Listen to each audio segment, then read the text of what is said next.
नमस्कार, मैं खुशबू चौधरी स्वागत करती हूं आपका इंडिया न्यूज 64 में।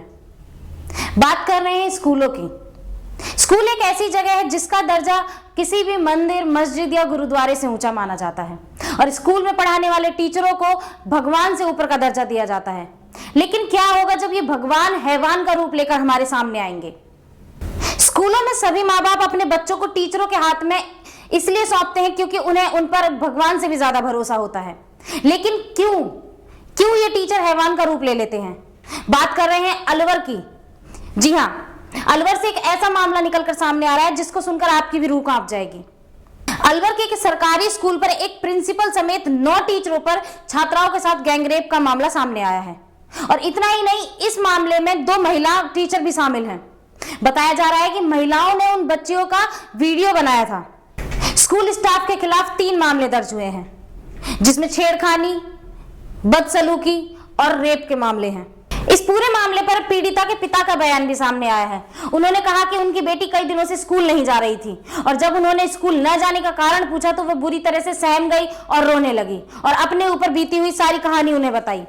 उसने बताया कि उसके स्कूल की टीचर्स मनीषा यादव और अनीता कुमारी ने उससे कहा कि तुम गरीब हो और हम तुम्हारे स्कूल की फीस, ड्रेस, कॉपी और किताब तुम्हें फ्री में देंगे। इतना ही नहीं, उसके स्कूल की दूसरी टीचर ने कहा कि हम तुम्हें पास भी करवा देंगे। इतना कहने के बाद दोनों टीचर उसे मनीष मीणा के यहाँ ले गई, जहां वह किराए पर रहता था।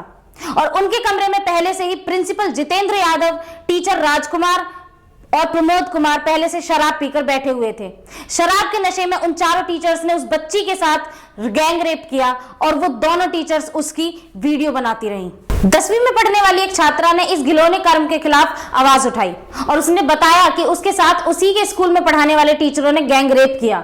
इतना ही नहीं, उन लोगों के साथ 2 महिला टीचर्स भी शामिल थी जिन्होंने उसका अश्लील वीडियो बनाया। और इतना ही नहीं, 6ठी, 3री और 4ठी में पढ़ने वाली बच्चों ने उन टीचर्स के खिलाफ अश्लील हरकतें करने का आरोप लगाया है। इस पूरे मामले पर पीड़िता के पिता का बयान भी सामने आया है। उन्होंने कहा कि जब भी वह अपनी बच्ची को स्कूल जाने के लिए कहते थे तो वो बुरी तरह से डर जाती थी और सहम कर रोने लगती थी। जब उन्होंने उससे पूछा कि क्या हुआ है, तब उसने रोते हुए अपने ऊपर बीती हुई सारी कहानी बताई और उसने बताया कि कैसे 1 साल से उसके साथ स्कूल में दुष्कर्म किया जा रहा है। बीते साल 17 दिसंबर 2020 को भी इसी स्कूल का एक ऐसा ही मामला निकलकर सामने आया था, जिसमें छात्रा के साथ दुष्कर्म हुआ था और इस स्कूल की महिला टीचरों ने उसका अश्लील वीडियो बनाया था। अब इस मामले की जांच करना बहुत जरूरी हो गया है। इस स्कूल में हुए इस घिनौने काम की गहनता से जांच करने की मांग की गई है। बुधवार सुबह सीबीओ सुनीता यादव भी यहां पर जांच के लिए पहुंची और उन्होंने आश्वासन दिलाया है कि इस मामले की गहनता से जांच की जाएगी और सभी आरोपियों को कड़ी से कड़ी सजा दी जाएगी।